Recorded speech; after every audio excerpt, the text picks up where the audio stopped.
तो कैसे बच्चों लोगों, सब बढ़िया। हम स्टार्ट करते हैं बेटा एंडोक्राइनोलॉजी।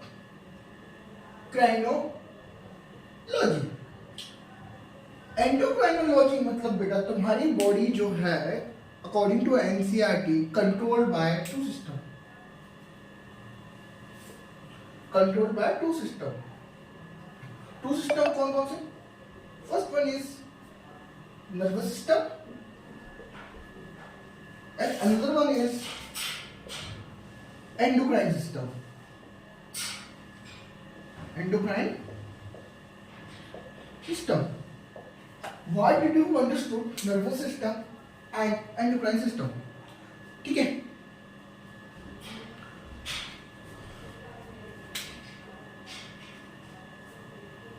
नर्वस सिस्टम और एंडोक्राइन सिस्टम बेसिकली दोनों क्या है, ये और ये कोऑर्डिनेशन वर्क में वर्क करता है। कोऑर्डिनेशन वे में क्या करते हैं, ये वर्क करते हैं। तभी तुम्हारी एनसीईआरटी ने इस चैप्टर का नाम लिखा chemical coordination and integration. Chemical coordination and integration. Basically integration का मतलब क्या, मैं बोल रहा हूं तुम्हारा, अगर मैं बोलूं तुम्हारा नर्वस सिस्टम है, नर्वस सिस्टम से नर्व निकलती है और जो अपना सिग्नल देती है bye the help of impulse.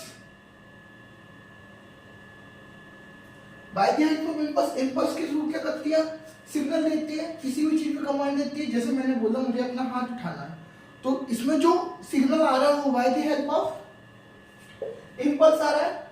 अगर मैं बोलूं कि मुझे मेरी किडनी में या फिर मेरी बॉडी में ब्लड शुगर लेवल को इंक्रीज करना है, शुगर लेवल इंक्रीज करना है, क्या करना है, ब्लड शुगर लेवल इंक्रीज करना है, तो हमारी बॉडी में कौन सा सिस्टम काम करेगा बेटा, हार्मोनल सिस्टम काम करेगा। हार्मोनल सिस्टम काम करेगा, यस और नॉट। तो इससे ये चीज समझ में आ रही है क्या, कि सारी चीजों में, बॉडी के हर एक पार्ट में तुम्हारा जो नर्वस सिस्टम है वो कंट्रोल नहीं कर सकता। तो इसके कंट्रोल के लिए तुम्हारे नेचर ने क्या बनाया, एंडोक्राइन सिस्टम। और वो एंडोक्राइन सिस्टम किसके साथ इंटीग्रेटेड है, नर्वस सिस्टम के साथ। दोनों आपस में कैसे वर्क कर रहे हैं, कोऑर्डिनेशन वे में काम कर रहे हैं। तभी तुम्हारी पूरी की पूरी बॉडी क्या हो रही है, यहां से मैं लिख दूं whole body control, whole body control. अब तुम्हारी एनसीईआरटी फर्स्ट पैराग्राफ में एक और चीज लिखती है, क्या बोलती है, इन नर्व के बारे में बताती है और यहां पे हार्मोन के बारे में बताती है। क्या बताती है हार्मोन के बारे में, बोलती है कि किसका फंक्शन एग्जैक्ट रहेगा, किसका फंक्शन फास्ट रहेगा, किसका फंक्शन स्लो रहेगा। तो मुझे एक चीज बता दो, अगर मैं किसी वायर में इलेक्ट्रिक करंट फ्लो करूं तो वो फ्लो जो रहेगा, वो बहाव जो रहेगा इलेक्ट्रिक करंट का, एज कंपेयर टू हार्मोन, वो ज्यादा रहेगा या कम रहेगा, ज्यादा रहेगा या कम रहेगा। तो ऑब्वियसली बात है बेटा, इसमें जो फ्लो रहेगा करंट का वो कैसा रहेगा, फास्ट रहेगा। जबकि जो हार्मोनल का जो क्या रहेगा, फंक्शन रहेगा या रिएक्शन टाइम रहेगा, उसका टाइम कैसा रहेगा, स्लो रहेगा। मैं एक और चीज बात करूं, ये फास्ट तो रहेगा, फास्ट रहने के साथ साथ इसका जो वर्किंग एरिया है या फिर मतलब जिस एरिया पे एक्शन करना वो कैसा रहेगा, एग्जैक्ट रहेगा और बहुत शॉर्ट टाइम के लिए रहेगा। शॉर्ट टाइम या मैं बोलूं short period. As comparison to this, इसमें क्या हो रहा है, वर्किंग फास्ट हो रही है, सिग्नलिंग फास्ट हो रही है, एक्शन टाइम फास्ट हो रहा है। बट अगर मैं बोलूं हार्मोन सिस्टम में जैसा लिखा मैंने स्लो लिखा, अगर स्लो है तो याद करो शुगर का लेवल है वो भी धीरे धीरे बढ़ेगा, ना कि एकदम से बढ़ेगा। आया कुछ समझ में, ठीक है ना।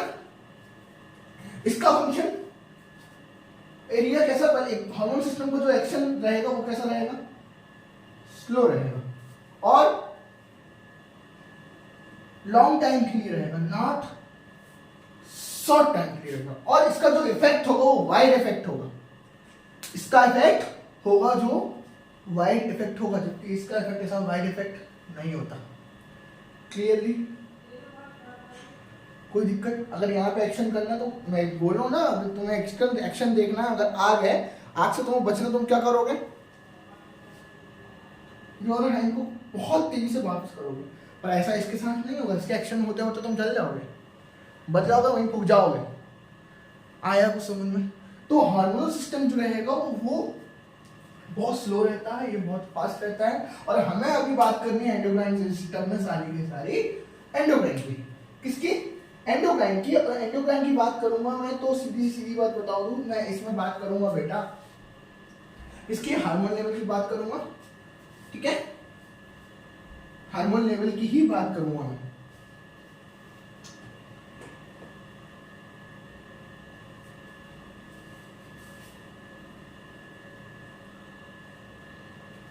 तो हमें एक चीज समझ में आएगी कि अगर मैं बोलूं as comparison between the action potential of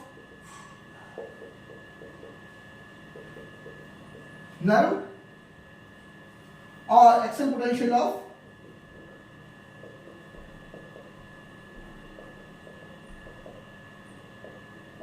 hormone, if we comparing with this between the two things, तो एक चीज ये देखने को मिलती है, इसमें फंक्शन कैसा होगा? एक्शन पोटेंशियल फास्ट रहता है, इसमें स्लो रहता है, ठीक है ना? ये शॉर्ट पीरियड के लिए रहेगा, ये लॉन्ग पीरियड के लिए रहेगा, ठीक है? ये शॉर्ट पीरियड के लिए नहीं, ये शॉर्ट पीरियड के लिए, लॉन्ग पीरियड के लिए। क्लियरली इतना है समझ में? कोई दिक्कत? हार्मोन एग्जैक्ट मैं बताऊं, अगर शुगर लेवल बढ़ाना है या शुगर लेवल को डिक्रीज करना, तो ये तुरंत काम नहीं करता, टाइम लगता, क्योंकि इसमें चलती है एंजाइम रिएक्शन। क्या चलती है? Enzyme reactions. और ये रिएक्शंस जो चलती है बहुत स्लो चलती है एज कंपेयर टू इम्पल्स, क्योंकि तुम्हें तो ये इम्पल्स क्या है? इलेक्ट्रिक करंट है, और इलेक्ट्रिक करंट कैसा रहता है? ऑलवेज बहता है, और बहता इलेक्ट्रिक करंट तो बहुत तेज बहता है। आया को समझ में? कोई दिक्कत नहीं है ना? ठीक है।